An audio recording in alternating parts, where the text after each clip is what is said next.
Bonjour, je suis Pépita D, béninoise d'origine et créatrice de mode. Je vis au Bénin depuis 19 ans et je travaille au Bénin.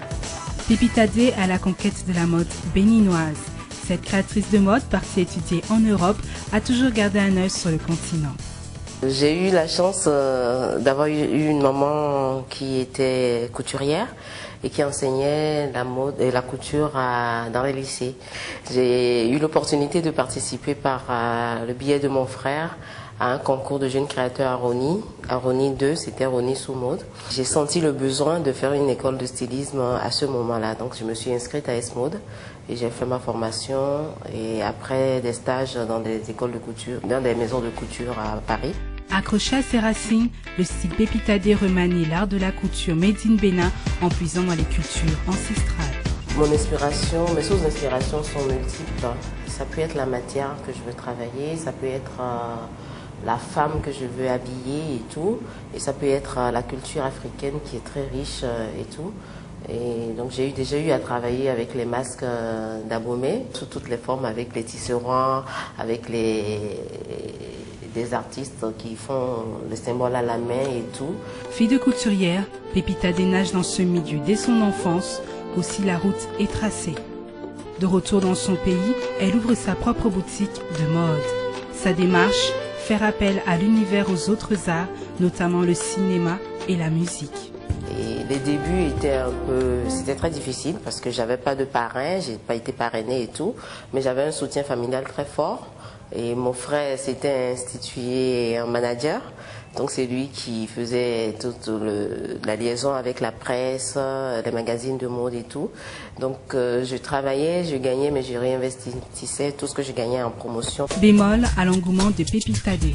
La concurrence du prêt-à-porter occidental, la mode béninoise n'a pas la cote dans les garde-robes.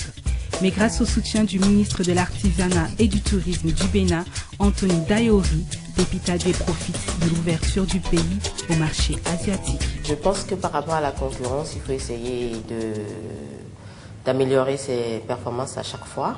Il faut être à l'écoute. Il faut être à l'écoute de ce qui se passe dans le domaine de la mode. Quels sont les jeunes créateurs qui sortent? Quelle est leur qualité de travail et tout.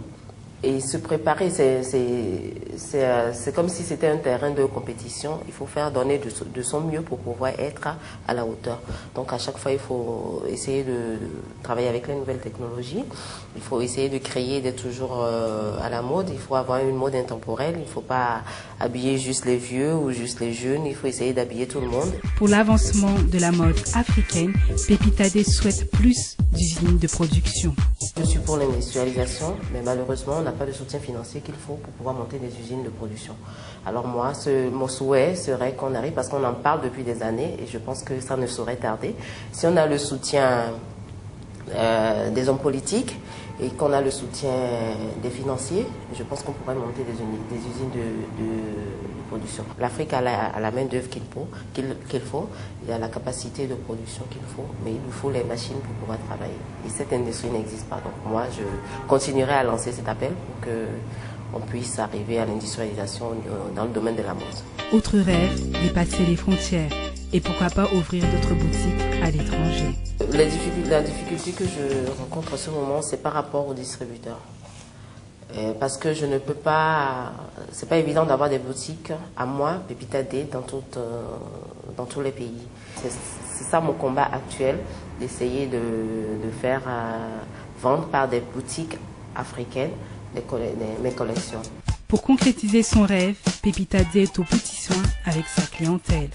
Je ne sélectionne pas, mais ceux qui ont les moyens viennent chez moi. Et même quand on n'a pas les moyens et qu'on vient, j'essaie toujours de satisfaire et puis d'essayer de ne pas contrarier les gens. Grâce à la générosité des anciens, les jeunes stylistes font leurs preuves dans les boutiques prêt-à-porter comme celui de Pépita D. Dans mon entreprise, j'ai des stagiaires, j'ai des gens que je forme et j'ai des salariés. Mais les salariés, j'évite de les garder de façon permanente parce que je les prends ponctuellement. J'ai des gens avec qui j'ai des contractuels qui sont à peu près 6 et j'ai des ponctuels qui viennent quand j'ai vraiment une grande commande et qui viennent. Donc des fois on se retrouve à 25 ou à 30 dans l'atelier. Femme de cœur, Elle organise un défilé pour lutter contre la maladie du Noma qui touche plus de 500 000 enfants dans le monde chaque année. J'ai eu à rencontrer un ami qui était le président de l'association des enfants du Noma.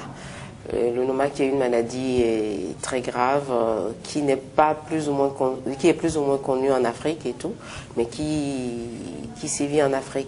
Donc on a fait des recherches et tout avec le ministère de la Santé, donc on a su qu'il y avait des cas de Noma ici. Donc il y a 2 ans, j'ai organisé un défilé de mode spécialement pour les enfants du Noma.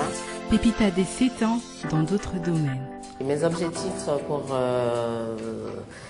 les années à venir, que ce soit dans les médias ou dans un futur lointain aussi, c'est de pouvoir vendre mes créations un peu partout en Afrique et également m'installer en Europe aussi et essayer de monter une école de formation.